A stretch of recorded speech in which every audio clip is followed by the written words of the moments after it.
Welcome back to Expert Instruction, the Teach by Design podcast, where we dive deeper into the research surrounding student behavior by talking with the people implementing these practices, where they work, and with the students they support. I'm Megan Cave. Hello. I'm so stoked for this episode. Do you want to know why? Nobody asked, but I'm going to tell you why. It's two reasons. The first one is we have a co-host, people. There's another person in this room. I'm not by myself. I want to introduce you guys to my colleague and my friend, Nadia Sampson. I've been thinking about adding a co-host to this podcast for a long time, actually, and mostly because I think it would be fun. It gets a little lonely in here sometimes, but also because everybody has their own background and experiences in this educational realm. I wanted to add someone to these conversations who is a veteran in this field, someone who has watched how PBIS as a framework has evolved over time, and someone who has a real sense of humor about themselves, because we gotta laugh sometimes, right? Nad is all of those things and so much more, and I'm really excited for all of you to get to know her better. I'm thrilled that she agreed to be a part of this thing in the first place. Thank you, Yes. Megan. What an Yes. introduction. Yes, thanks for being. I'm excited to be here. Yes. This is quite an opportunity, I think. I've really enjoyed the podcast, and now I get to be a part of them. Yes. So here we go. Just a quick note about who I am, what I've been doing. I've been working at the University of Oregon for about 25 years. I've worked in educational and community supports or PBIS applications for about 20 of those years. I've had the opportunity to work on tier 3 grants, tier 2 grants. I do training. Right now, I'm working half-time on a grant for check-in, check-out, and I'm also working back with PBIS apps on training. So I've been around the block a little bit. You have. You've been in schools, you've done sets, you've done it all. So I'm glad that you're here and a part of these things on the reg. As am I.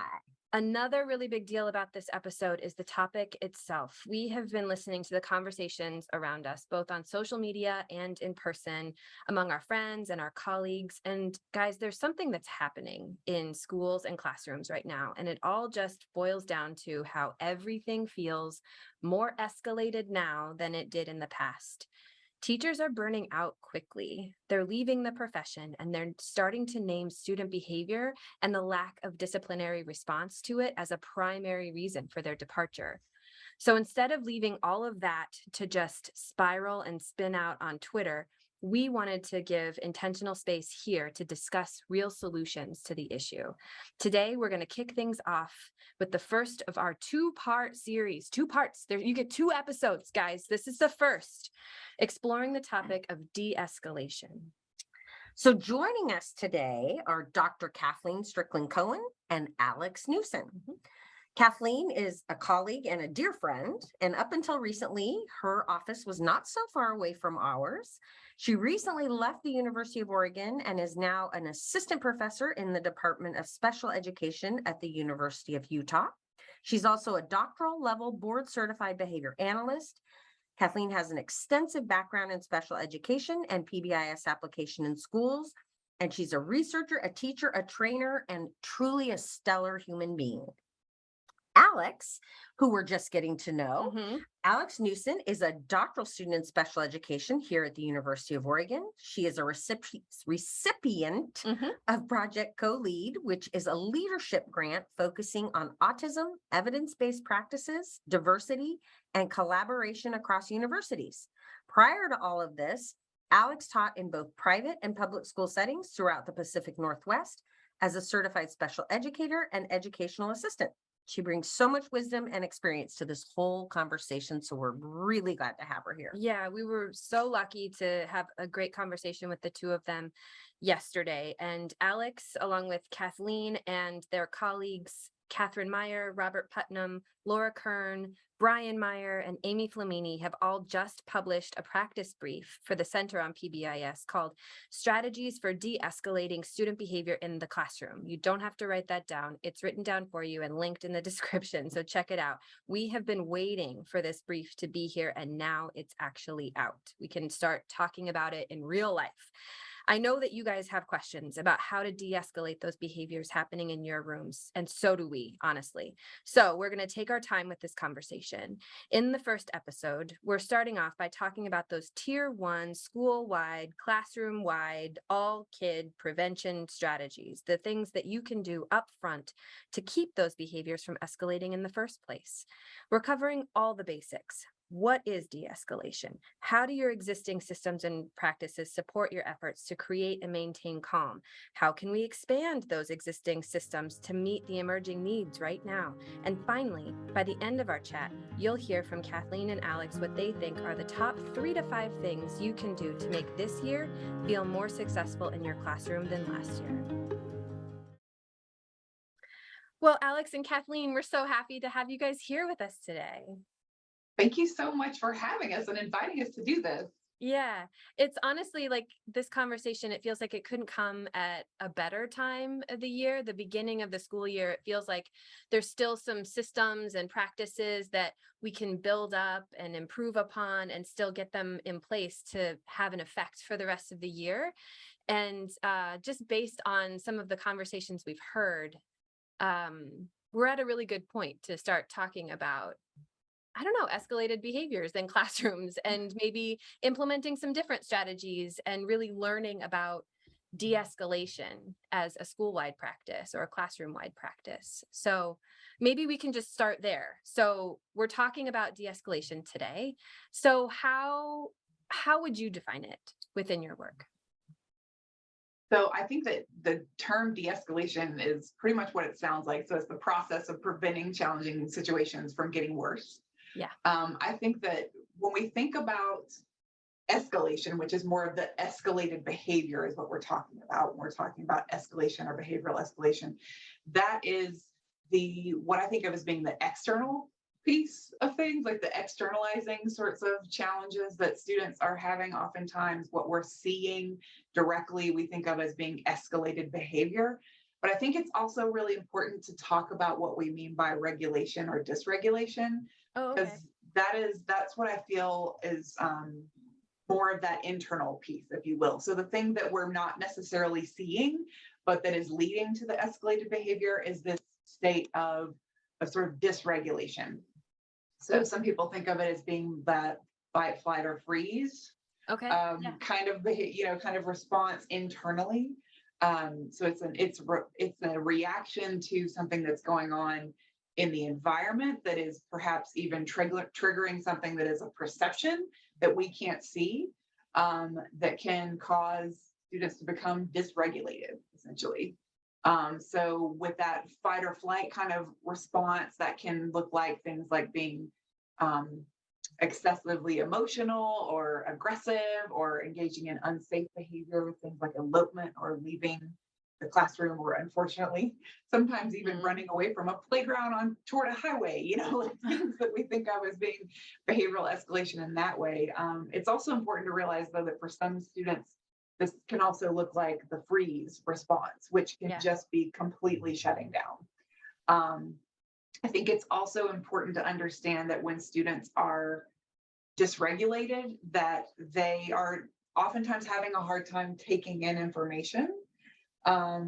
So, thinking about some of our ways that we address this kind of behavior, which is seeing adults actually becoming more in fact, dysregulated themselves, but, engaging in behaviors such as, becoming what I say, bigger, louder, meaner, so I'm going to raise my voice and use a lot of words to explain to you why this isn't okay, is oftentimes, at best, it's sort of a moot point because the student isn't really hearing you. At worst, it's only making the situation worse. It is actually further escalating the challenge. So, Alex, would you like to add anything to that?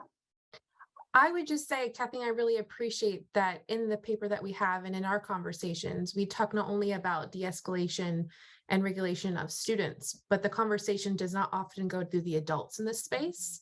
And we need to remember in PBIS and systems, the adults that set the example, the adults that are the places where we do intervention, it's not the students. And so we need to have that conversation around how do we de-escalate adults, because adults are humans too, and they have things that make them upset during the day. There's things that are happening throughout the school year that can escalate them, whether that be student behavior or the fact they didn't have coffee that morning. There's lots of different things that happen. And so we need to bring the conversation, not only focusing on what is happening within the student and the big emotions that they're feeling, but what is the reaction of staff? How are we looking at the adult behavior as well? Because it's a relationship that happens, and either can be a positive, fulfilling relationship where we have student-teacher relationships that are sustainable and healthy, or it can be that coercive cycle where we're, like you were saying, Kathleen, we're trying to one up each other of constantly back being and more forth upset, of it or all. I can be louder than you and I'm stronger Yeah. than you. Mhm. And we know that those power struggles do not turn out well. So I'm really appreciative that we brought that into this space and that you spoke about that. Yeah, or you might hear this on another podcast, because we're having other folks, hopefully they're gonna be talking about this, but you might hear them say that a dysregulated adult cannot help regulate a child. So, yeah. That's a really good point. So when we're talking about de-escalation, we're talking about the process of bringing a dysregulated person back to a regulated state. Yes, Great. that's how I see it. Yeah. Yeah. I think it's important to define for us as we move forward through our conversation. Do you know, like, when in your experience, what kind of training do teachers have, or experience do they have around the process of de-escalating behaviors? Is it professional development that they get, or is it more of like a learn as you go, learn it on the job kind of process? In my experience, it's a little bit of both, but when we see de-escalation, it's usually not explicitly taught like academics are in preparation programs. We see it naturally embedded here and there in classroom management or relationship building, but it's not something that is explicitly taught to teachers of how to de-escalate students, and especially how to de-escalate themselves. And as we look at more professional development around trauma-informed training that is provided to teachers, there is, again, glimpses of that, but it's not explicitly defined. And so in my experience, it's a learn as you go process. I had to learn it by being a teacher in a classroom and having mentors like Dan Courtney in the school that I was at explicitly teach me how to do it, and how to do it with my staff. Because that was the one thing of, I could maybe do it with a child, but how do we de-escalate the special education staff afterward as well, to make sure everyone is feeling healthy and whole at the end. And I think a part of it that we often forget, again, is that adult piece, that the adults have to be calm and need to come back to baseline to be able to teach effectively. And when I think about professional development as well, it's often not with the voices of educators currently. It may have been educators in the past, but right now we're going through a pandemic. And some of these teachers are struggling, because like I was an emergency certified teacher. I had no idea what was going on. I just knew the basics, but I didn't have the de-escalation strategies. So I think that's part of it, is we have a new crop of teachers coming in that have less experience, less training, and they don't have the opportunities that some of these teacher preparation or professional development have to be successful with de-escalation.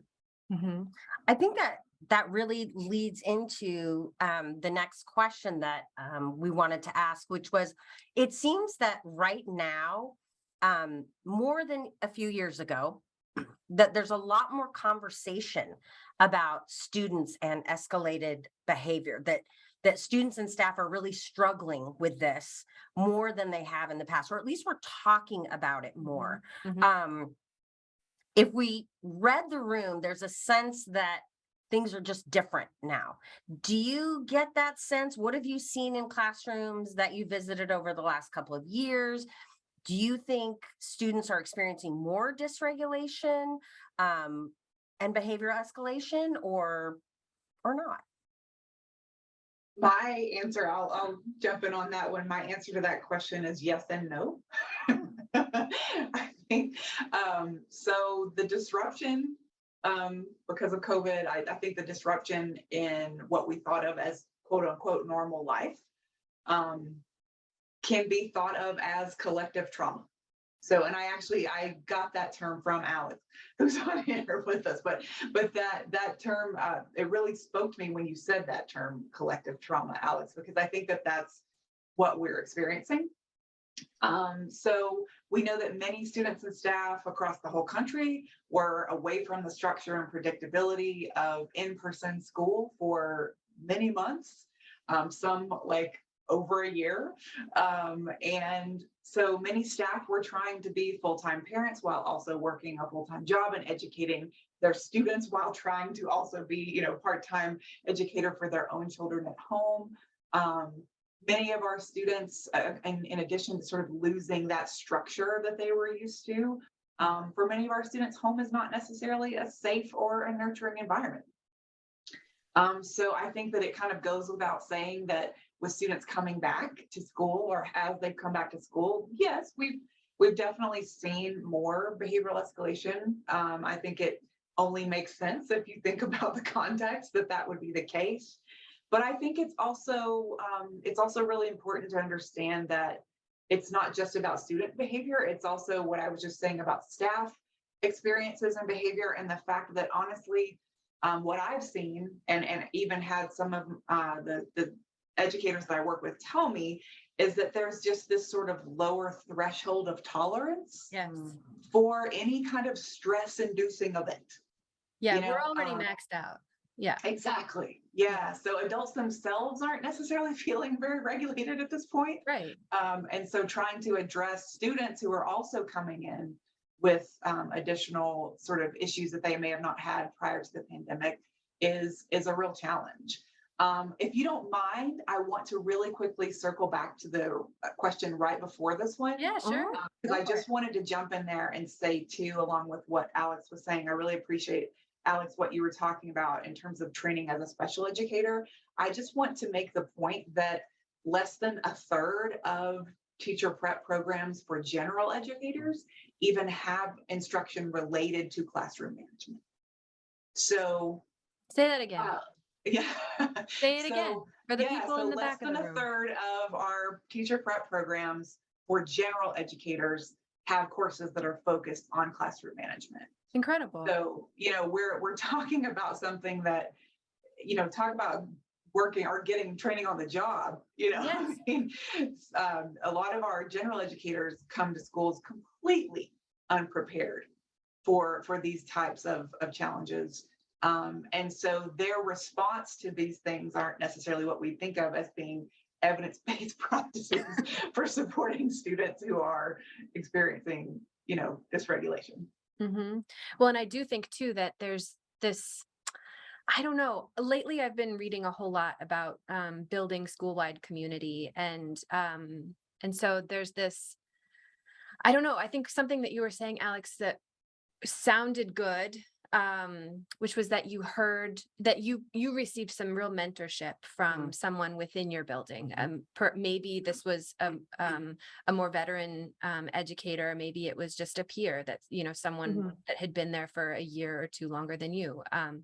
But I do think that there's value in listening to the experiences of other teachers, and especially if you're new. And I think in any profession that you have, you show up and you're just like thrown into it, hoping for the best. And I think if you can really find those mentors within your building, they can do a good job of shepherding you through the process and what it is like for them to manage their classrooms, especially if you can find a classroom that you're like, that's what I want in my room. How do you do that? And asking those questions. But to your point too, Kathleen, there's really those evidence-based practices, I think, that really work. They're proven to work. And there's a whole body of research that can support that. And it's important for everyone to have access to that level of training also. I think it's interesting too that I think we can easily point back to now, well, there was COVID, there's this gap that has happened in terms of instruction for students, or they're coming to the table, they're coming to school with a gap in terms of how to do school, how to do life.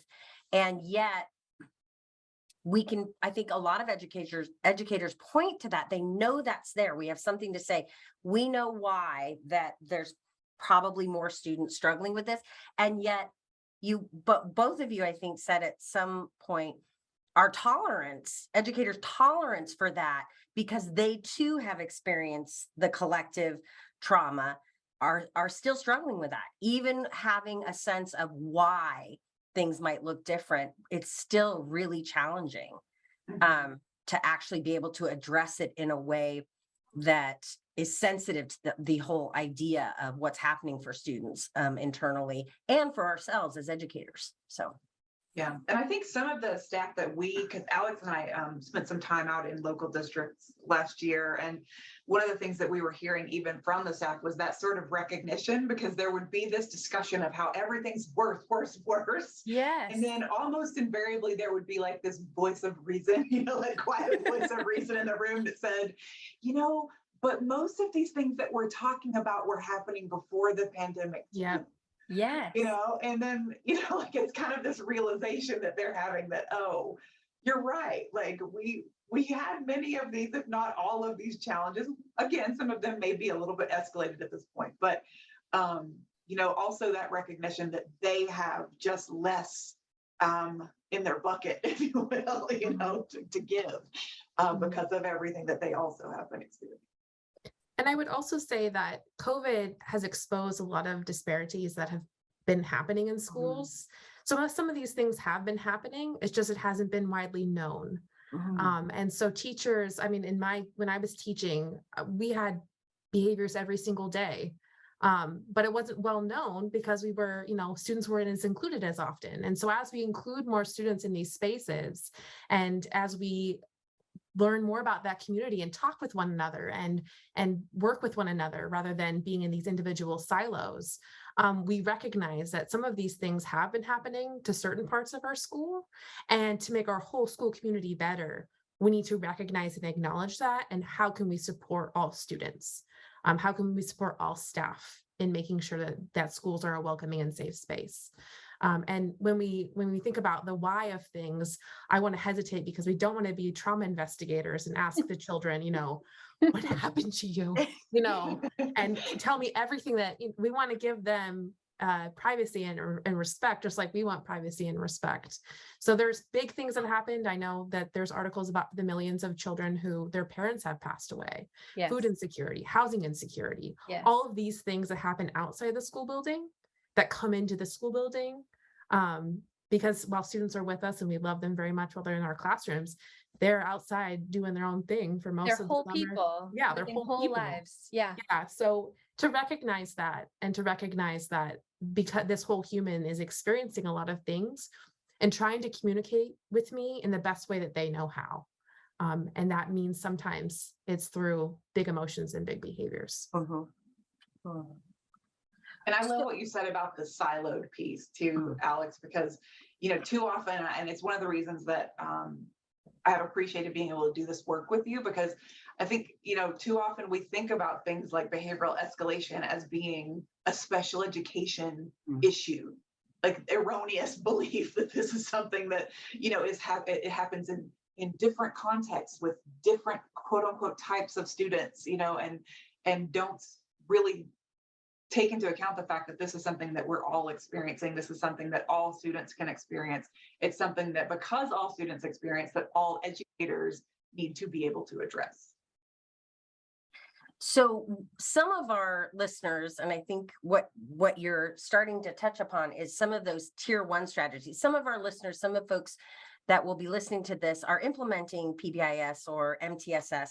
And there are parts of the tier 1 strategies that I think provide a good start for that foundation for supported behavior. And I think it goes to what you're saying, is that everyone can benefit from having strategies in place that help us get back to regulated behavior.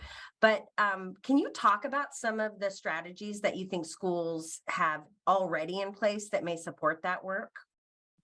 Yeah, absolutely. So I think that well, first of all, I think that this is just my word, but a sort of a cornerstone of PBIS is this idea of creating safe and inclusive environments. So Yes. that's kind of where we're beginning, and part of that is really thinking about as a staff together, what are those behavioral expectations that we want to clearly define for our students? How can we include our students within that process and also include their values as well? But clearly defining, explicitly teaching, and regularly reinforcing those behavioral expectations within and across the school and classroom environments. I think that that's huge. It's a great way to increase predictability in the environment. Providing supportive and predictable environments helps to promote that self-regulation and prevent dysregulation. So I don't really think that it can be overstated, the importance of that sort of building of predictability within the environment, having those consistent routines within the school, within the classroom, people knowing what to expect, not only students knowing what to expect, but staff knowing what to expect on a daily basis when they come into school. I think that also providing, not only acknowledging pro-social behavior, but also redirecting and reteaching when behavioral errors occur. I love the term behavioral errors because, instead of thinking about like the behavior, right? That the kid is the behavior in a sense. No, we're talking about, oh, you must have forgotten. Like that's almost always the way that I approach a challenging behavior. It's like, oh, you must have forgotten. We do this. Remember, we've been working on this. And maybe the student didn't really forget, but that's how I approach it. It's like, oh, enter with the assumption of yeah, right. Like, best case scenario assumption, like you just forgot what we were doing here. So thinking about behavioral errors in the same way that we think about academic errors that we need to just redirect and reteach. So rather than relying on those sort of punitive or exclusionary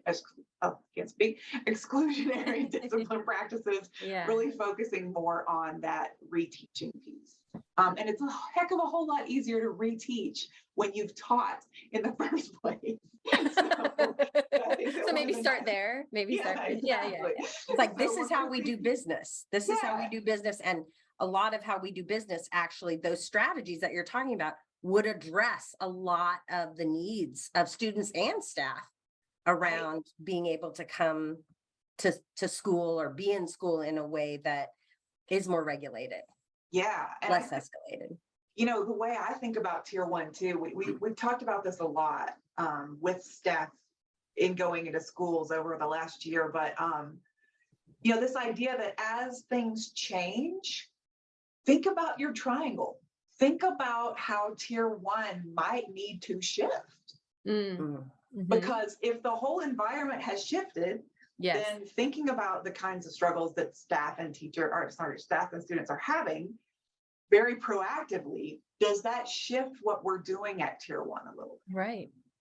Yeah, we were talking earlier, Kathleen, about that idea of expanding the notion of what tier 1 strategies might be now, and that there could be some strategies that we can throw in to teach everybody at this point. That I was in a meeting recently where I heard a colleague say that if our students showed up with let's say many of our students showed up this year with a gap in their academic skill set, we wouldn't just immediately refer these students to individualized academic supports. Exactly. We would actually expand our curriculum to meet the emerging need. And I think that we can think of behavior in this way too, that we can think that we have these pretty typical tier 1 school-wide practices. And then we also have these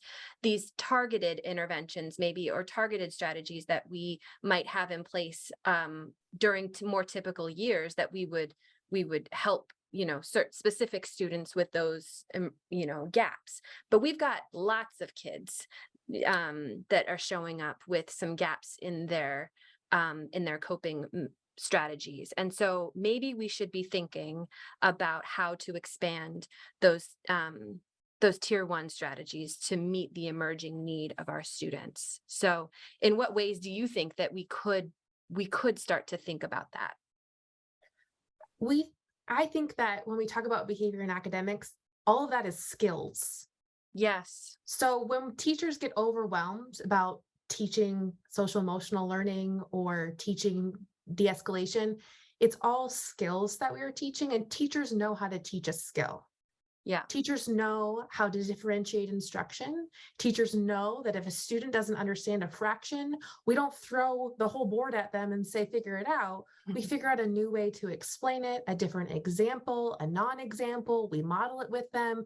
We give them a break to give them a brain break if it's too heavy. So all these are skills that can be taught and that students are capable of doing. So we want to presume competence when we talk with students, presume that they can do the thing.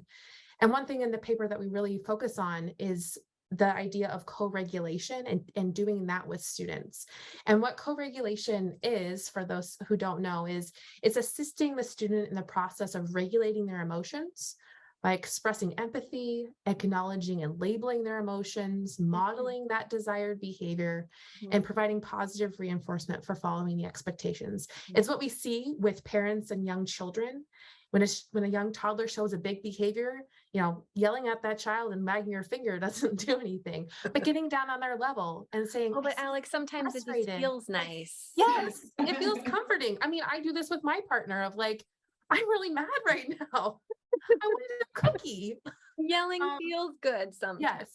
And so what we But want you're right. It does not solve the problem. No. What we No. want to do is we want to try to empower educators to be able to co-regulate with students. So they're building connections over just pure compliance, that they're creating consent in the process rather than forcing decisions, bringing that choice and promoting choice instead of making children do what we want to do because we want them to do it. Yeah. So when I think about tier 1, I often have heard, well, that's a tier 1 kid or that's a tier 3 kid. Using those labels. That's heavy quotations. Yes. Quotations. Heavy. Yeah. Mm-hmm. But I like to think about the tiers of the pyramid as nesting bowls that all students fill in and are in that tier 1 strategy. So reframing our mindset, then when we think about tier 1, we're thinking about all students. Yeah, it goes from the bottom of the Yes. triangle all the way to the tip of the Yes. triangle. That green not just section goes 80%. it's a whole triangle. It's the whole thing. It's not just 80% of kids that we see in that beautiful, green, yellow, red triangle. It is all students. Yeah. And so what can we do as a team to make sure that all students feel safe, welcome? Just like Kathleen was saying, it's a cornerstone of PBIS. How can we make sure that students feel safe? And one of those ways is to think about that co-regulation piece. All students and all staff will become dysregulated during the school day. That's one of the only expectations I have during the school day. It's for certain someone's going to get mad. Someone's going to get upset. Yeah. And so what can we do to prepare and be preventative about that? Making sure we're building those relationships and do those co-regulation strategies, explicitly teach in each setting what it looks like to be regulated, what that looks like to self-regulate. It's different in the cafeteria versus math. In the cafeteria, taking a deep breath may work, but maybe you need to move your body a little bit. Maybe you need to talk to an adult. So thinking about those specific things and being really intentional about what we are doing at that tier 1. Are we intentionally thinking about all students? Are we intentionally thinking about all staff? It should not be an afterthought that students with disabilities are included in this process. It should be something that is at the forefront of our minds. And it's not just students with disabilities or students at tier 3 who are experiencing dysregulation. It is all students and all staff have opportunities to experience that. It matters what we do once they experience it. Are we allowing them to feel affirmed, safe, and welcome? Or are we making them feel punished, horrible about themselves, and excluded? That's the key point there. Good. I wonder too, I hear from a lot of educators that schools or teams are really feeling like they have to go back to the drawing board in terms of their tier 1, or they need to kind of start over. And as we're talking about expanding tier 1 to really encompass all students, again, with that students are coming in, maybe looking a little bit different or having different behaviors. They're things we've seen before, but we're experiencing them in a different way as adults. If we look at that more as an opportunity to take our tier 1 and say, you know what, we do need to go back to not to the drawing board, but we need to go back a little bit and rework our tier one. And let's take this opportunity to do that rather than seeing it as, oh my gosh, everything's falling apart and we're just, everything's a mess. I think that's a hard reframe right now, just because people are struggling, adults, children, students are struggling, and we are, there's so much going on, but I want to start thinking about that in a new way of saying there's an opportunity here to do tier one a little bit differently in terms of expanding it in a sense, in the way that we probably originally designed it, but now really having to look at it in a little bit of a different way.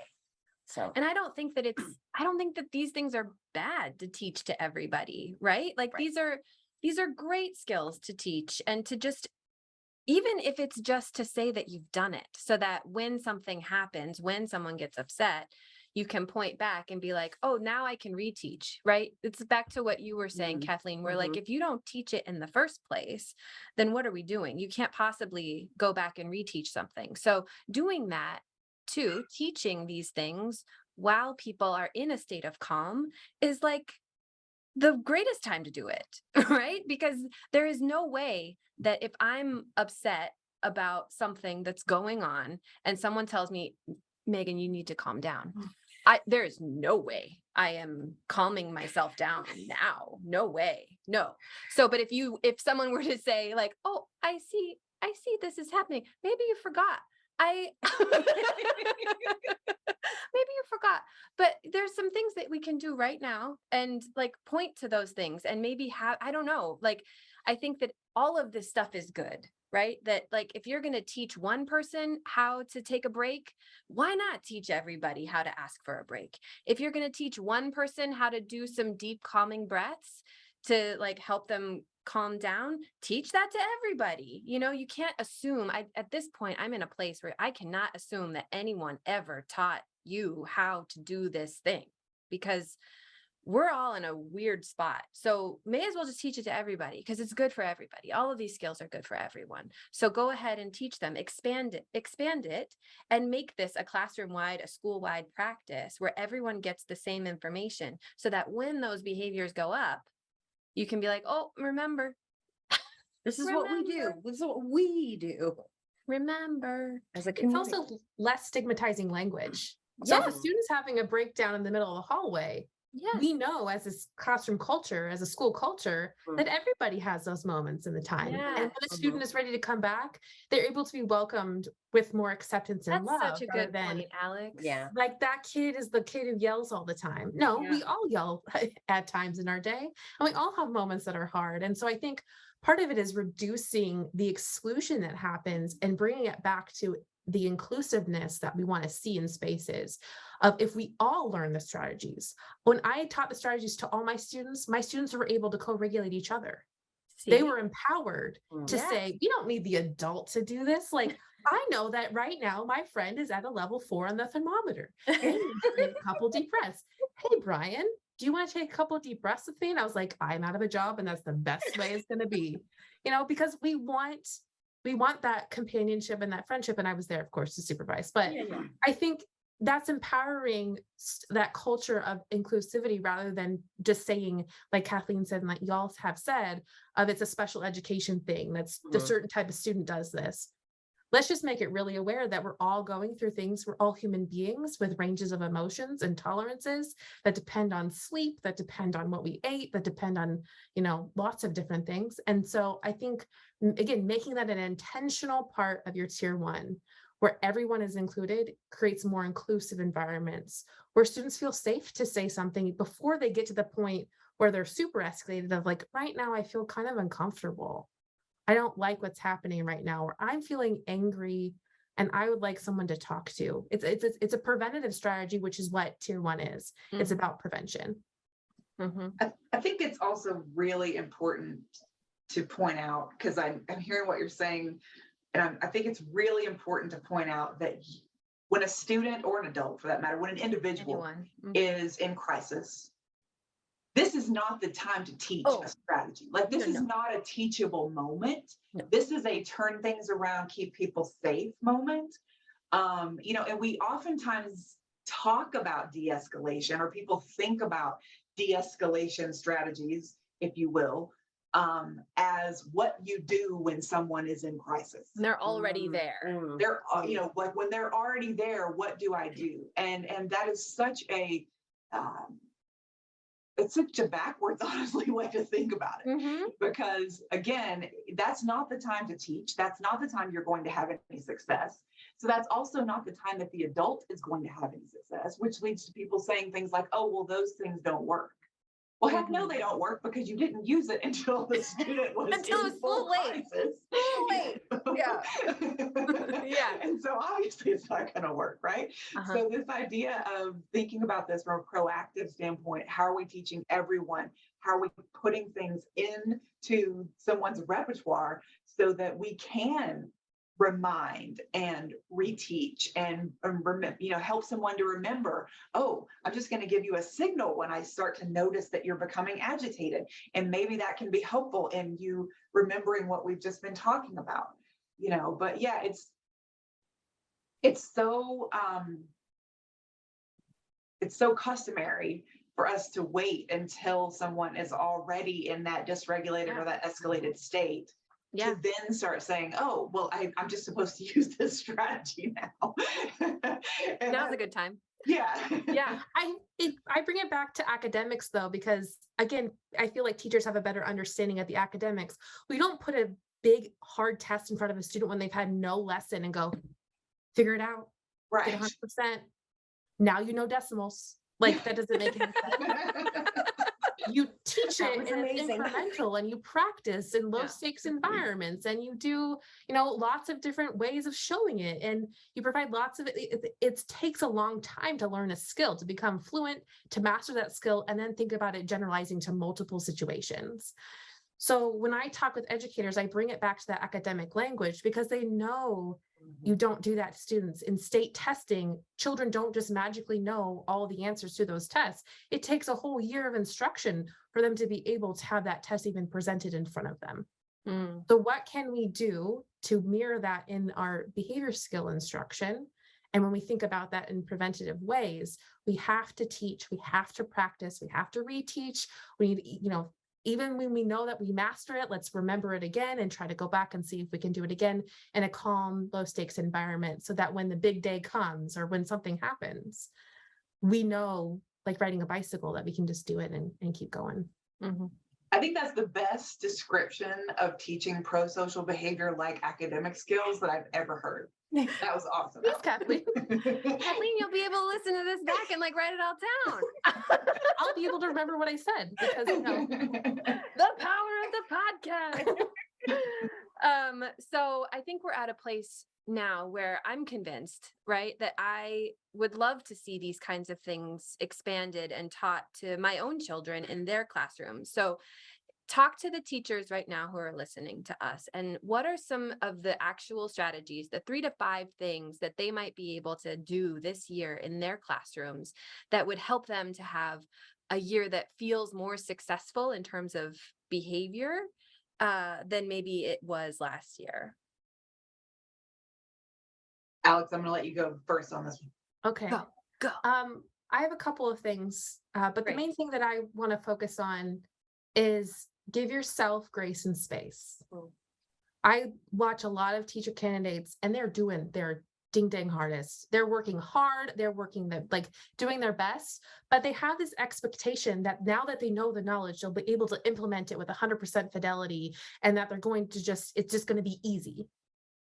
And I feel like we need to allow for grace and space. You are doing the best you can with the resources that you have. You're doing the best you can to serve your students in the best way you know how. And space means providing an understanding that we don't know it all, and that we're constantly learning. Each day is a new day, and that we can get better. And sometimes it's not going to be the greatest day. And then my next thing would be take care of your wellness. You cannot teach well if you are not well. You cannot pour from an empty cup. It's something I'm very, very passionate about is teacher wellness and teacher mental health. And so when we talk about all these regulation strategies, they're all great, but if you're not regulated and you're coming in upset and angry and yelling at students, the best laid plans will not happen. So what can you do to make sure that you're taking care of yourself, both mentally and physically, so that you can come into the classroom and feel like it's a safe space for you, so you can make a safe space for students. Students learn when they feel physically and psychologically safe. So make sure that you yourself feel physically and psychologically safe. And then you're going to be able to do the strategies like co-regulation, and you're going to be able to teach in a way where you're present for your students. You're going to be able to listen to their feedback and listen to their voices and incorporate that into your lessons. You're going to be able to think of more about the prevention rather than the reactionary quick judgments that happen. So that's what I tell my teacher candidates when I'm with them, and that's what I wish I would have heard when I was teaching. There's such high expectations for us all, and it's such a big time. You're teaching during a pandemic. Wow, good for you. Like I'm in awe of teachers right now, and the amount of power and wonderfulness that they are and what they're doing. So I think acknowledging that is really, really important when I'm speaking to educators. Mm-hmm. I actually, self-care was at the top of my list as well. Thinking about taking care of yourself. And I love what you said, Alex, about how you can't really care for other people if you aren't caring for yourself, and if you are not well yourself. I think that's critical. I also think what I would say is to focus on, especially early in the year, to focus on building those relationships with your students. Really focusing on that, because I think that is what you all were talking about. And I know I keep going backwards, but what you all were talking about this idea of shifting, tier one, and thinking about your tier one strategies. I would hope that that's not just something that we do because a pandemic has occurred. I hope that that's something that we're doing yearly anyway, and really thinking about, if we're thinking about culturally responsive PBIS, and we're thinking about how do we make this fit our culture, well, every time you get a new group of kiddos in, you've got a new culture, so thinking about your students, building those relationships, thinking about how you might need to, again, like you said, Nat, not, go back to the drawing board, but how you can shift a little bit those strategies that you already have in place, what you might want to focus on a little more, but really thinking about your tier one, how you're supporting all of your students, and how that may need to shift slightly based on the current group that you have, and based on what you're coming to the table with at this moment. How does that look? And I think that the other thing that I would say is also just modeling those strategies for your students, not just in the context of I'm going to teach a self-regulation strategy and this is what you can do, but really when you come to the table with some issues that day, modeling what does it look like to talk about this in a very normalizing kind of way, and saying like, I had a rough morning. We're going to start with 10 minutes of, of what fill in the blank, so that we can all kind of calm down and get on the same page. But I think that's normalizing. That helps to show students that it's okay. And we all struggle at times. And this is how we might deal with it. Well, guys, I think we've reached the end of our time, but there's more to come. Yeah, we're gonna sort of just pause the conversation for now, and next month we'll pick it up and we'll talk more about de-escalation. But I think all of the things that we've talked about today have really set the stage, because I think here's what I think is that behaviors, not everybody just shows up dysregulated all the time. Maybe they do, but most people don't. And so the idea is that people are coming into your classroom in a state of calm, possibly, and most of them maybe, and then the behavior just ramps itself up over the course of a certain amount of time. And so at any given point during that ramp up, we have the opportunity to interrupt that process and to de-escalate the behavior. That all we're doing is, if we take it back to that definition that you gave us earlier, Kathleen, which is that all we're trying to do is to get students who are experiencing any level of dysregulation back to a regulated place, even for ourselves, that if we ourselves are feeling that way, that we can interrupt that cycle at any point and model for our students the ways in which they can also bring themselves down or teach each other or talk to each other about how they can get themselves back to a regulated place. So all of this is so good at laying that foundational work for what we can do next when things do escalate. But for right now, I think talking about those preventative strategies, those school-wide, classroom-wide, whole school strategies that we can do to establish this is how we do things and this is how we support each other is so critical when we're talking about the process of maintaining calm and establishing some level of regulation in our classrooms this year. So I really appreciate you guys taking the time to talk to us. Thank you. And we'll be back to talk a little bit more next month about this whole topic. So thanks, guys. Thank you so much for focusing on this, because I think you're right, Megan and Nat. I think that this is a great time at the beginning of the school year to really think about these strategies and talk about them. We agree. Thanks, guys.